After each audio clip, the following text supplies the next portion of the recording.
When it comes to negotiation, is it a better strategy to be aggressive or prepared? The answer might surprise you. Hey friends, welcome to the Brandy Lydon Podcast. I'm your host, Brandy Lydon, and in this podcast, we're going to talk through all things real estate, wealth building, and investing.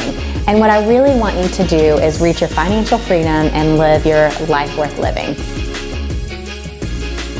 Negotiation is a skill. It's not a personality trait. Anyone can learn it. Today, we're going to dive deeper in how to be prepared, not aggressive. A lot of people think that it's more effective to be aggressive, like the bulldog agent that's just gonna go around bullying people. As a co-op agent, nobody wants to work with that person.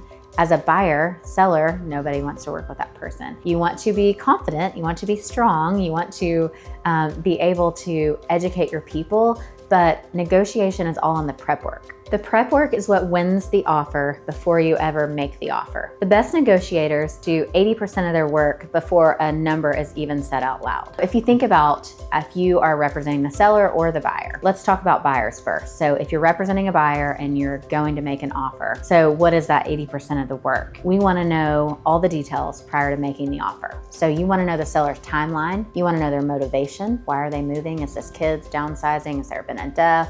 Divorce, what is going on, what is their motivation, all the specifics. So think about all the main points of an offer, obviously price, but before we ever get there, what are the inspection contingencies, appraisal, all the things. What is gonna make the seller say absolutely not, or they might consider it. So you've got to truly know that motivation. The other thing is having your buyer pre-approved. As far along as you can get in that process prior, we want that letter, we want them actually go ahead and have them submit and get conditionally approval, like underwriting approval, everything you can do to where when you present that letter, that seller knows that they're a good buyer. Their down payment, how much are they putting down? All of that. When we talk about 80% of the work and prepping all of that before you ever even say an offer, that's what we're talking about. That's being prepared. So it's going to be calling that list agent and asking all of those questions to where you can prepare your buyer for how to make the best offer and the offer that's going to win. And one more thing to add, you have got to know the comps. You have got to know the comps in that neighborhood, in that zip code, everything, because you can't advise your buyer to make a good offer and an offer that's going to where the house is actually going to appraise without knowing the comps. So you've got to know the comps prior to ever even advising them on what the offer is going to be. When you're negotiating for your buyer or your seller, we're coming from a buying standpoint at this point, but you've got to think about all the things like we were talking about in the contract, inspection contingencies, timelines. You've got to think about repair credits versus a price reduction. You've got to think about included items. So are we asking for a refrigerator, washer and dryer? Does the seller need a rent back option? Do they need 45 days, 60 days to get to their new place or even find a place? Are we talking about we want to make an offer but then have a lease back option for the seller? So that's really appealing to them. They may choose your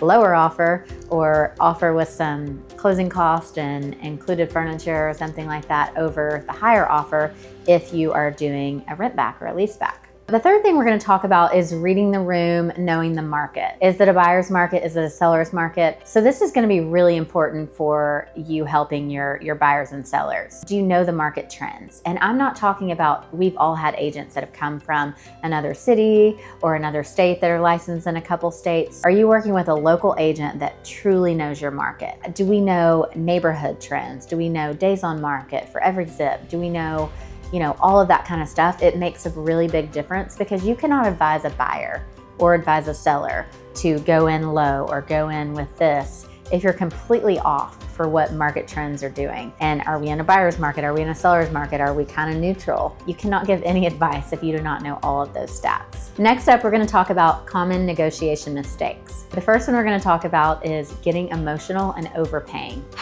We've all been the buyer. We've all been the agent, probably, if you guys are agents watching this. We've been there before, right? You love the house. You're showing all your cards because you love it. You brought the kids. Everyone's in love. Sellers have a Ring doorbell camera. They're listening to everything you're saying. You cannot get emotional and overpay. Please listen to your agent on this. So yes, you love the house, you're falling in love, everyone. Well, one, let me give you some advice. Don't bring the kids until you know this is a done deal. So you don't want to get the family in an uproar and then we want to stay and we don't want to overpay. So we don't get everyone involved until we're a little bit more confident that this is going to work out. Your agent's job is to keep everyone's emotion, between the lines, including their own, including the other agents, including the other parties. Don't get emotional and don't overpay. That's a super common mistake. Second one is going to be nickel and diming after inspections and blowing up the whole deal over super small items. Example, we are under contract, we're during the inspection period, and buyer ABC, whoever this is willing to walk away over a GFCI outlet and whatever's happening in the bathroom, or loose railing, a scuffed up floor. These are all fixable things. So don't be that buyer that blows up a deal for small things. So it's the agent's job to prep you for that. So prep you for what this inspection report's gonna look like. The inspector, it's his job to tell you everything that's out of date, out of code. That doesn't mean the seller has to fix everything. So don't let that inspection report that's 40 pages and super scary, let you walk away from the house, because we're talking about small things that are most likely fixable. Another common mistake is letting counter offers drag out. Like we were talking about, buyers can be super emotional. They also can just flip the switch and then they're off. So it's your job as an agent and buyers, quick timelines on counter offers. We don't need 24 hours to think about this and let this deal blow up. If they really like the house, it checks most of the boxes, keep those counter offers going. Do not let them drag out day after day after day. This one is for sellers. So do not negotiate against yourself by making concessions before the buyer ever asks. So you see this a lot in listings. So $10,000 towards carpet, or $10,000 towards such and such.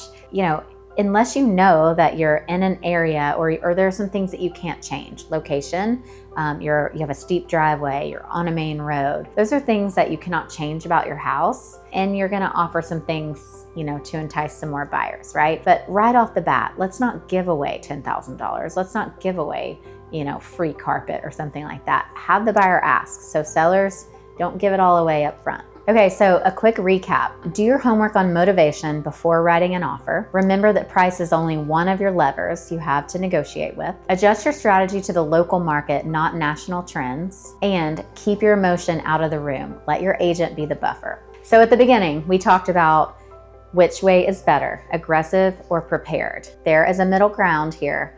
So if you are looking for the most prepared, assertive, not mean bulldog, I'm your girl. Link is in the description if you want to do a buyer's consult or seller's consult. Thanks so much for spending time with me today. If you want to know more about investing, wealth building, or real estate in general, head on over to brandylydon.com and you can book a consult with me today. Don't forget to like and subscribe if you want to hear more episodes like this one. See you next time.